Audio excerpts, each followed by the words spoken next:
On February 7, 2025, the world watched in disbelief as President Trump signed an executive order. This was not just any order. This order would cut off all financial aid to South Africa. The news sent shockwaves through both nations. Why would America, a supposed ally, do such a thing? The White House was quick to point fingers. They claimed South Africa's land reform policies were discriminatory. They also condemned South Africa's decision to sue Israel in the International Court of Justice. The Trump administration's move was met with immediate backlash. Critics were quick to point out the hypocrisy.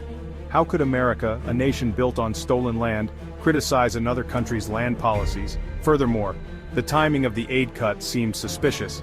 It came shortly after South Africa deepened its ties with Iran, a country the U.S. has long considered an adversary.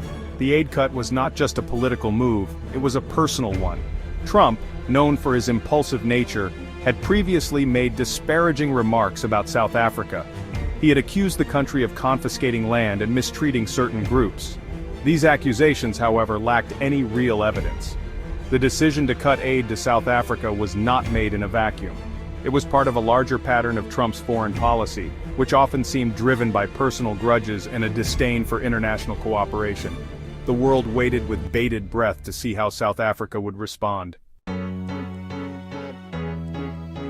South Africa refused to be bullied. The South African Foreign Ministry issued a scathing statement condemning the order. They called it factually inaccurate and accused the Trump administration of ignoring the country's long and painful history of colonialism and apartheid. They reminded the world that South Africa was still grappling with the deep wounds of its past. The statement went on to highlight the irony of the situation. The U.S. was willing to grant asylum to white South African farmers, some of the most economically privileged people in the country, while simultaneously deporting and denying asylum to vulnerable people from other parts of the world. It was a clear double standard. South African President Cyril Ramaphosa echoed the foreign ministry's sentiments. In a powerful speech to the nation, he declared, "South Africa will not be bullied." He vowed to stand up for his country's sovereignty and protect the interests of all South Africans.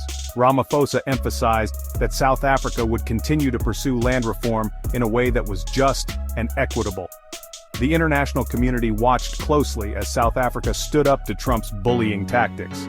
Many praised South Africa's courage and condemned the U.S. for its heavy-handed approach. The aid cut had the unintended consequence of uniting South Africans across racial and political lines.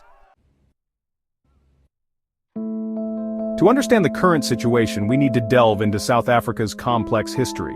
For decades, the racist system of apartheid reigned supreme. Black South Africans were denied basic human rights, subjected to segregation and discrimination. The legacy of apartheid continues to cast a long shadow over the country. One of the most glaring remnants of apartheid is the disparity in land ownership. White South Africans, who make up a small minority of the population, still own a disproportionate amount of land. This is a direct result of centuries of colonial and apartheid policies that systematically dispossessed Black South Africans of their ancestral lands. In an attempt to address this historical injustice, the South African government has been pursuing land reform policies. These policies aim to redistribute land to Black South Africans in a way that is fair and equitable. The Trump administration's claim that these policies are discriminatory is not only misinformed but also deeply offensive. It ignores the historical context and the ongoing struggle for racial justice in South Africa. The aid cut to South Africa cannot be viewed in isolation. It is part of a broader trend of the U.S. retreating from its role as a global leader. Under the Trump administration, the U.S. has withdrawn from international agreements, alienated allies, and embraced authoritarian leaders. This has created a vacuum that other countries, such as China and Russia, have been quick to fill. China, in particular, has been investing heavily in Africa, providing aid and infrastructure development without the same level of political conditions. The aid cut to South Africa could push the country further into China's orbit. This could have significant geopolitical consequences, potentially diminishing U.S. influence in the region. More importantly, the aid cut will have a devastating impact on ordinary South Africans. The $440 million in aid that the U.S. has withdrawn supported vital programs, including healthcare, HIV/AIDS treatment, and education. These programs are essential for improving the lives of millions of South Africans, particularly the most vulnerable. The decision to cut aid to South Africa is not just short-sighted, it is morally reprehensible.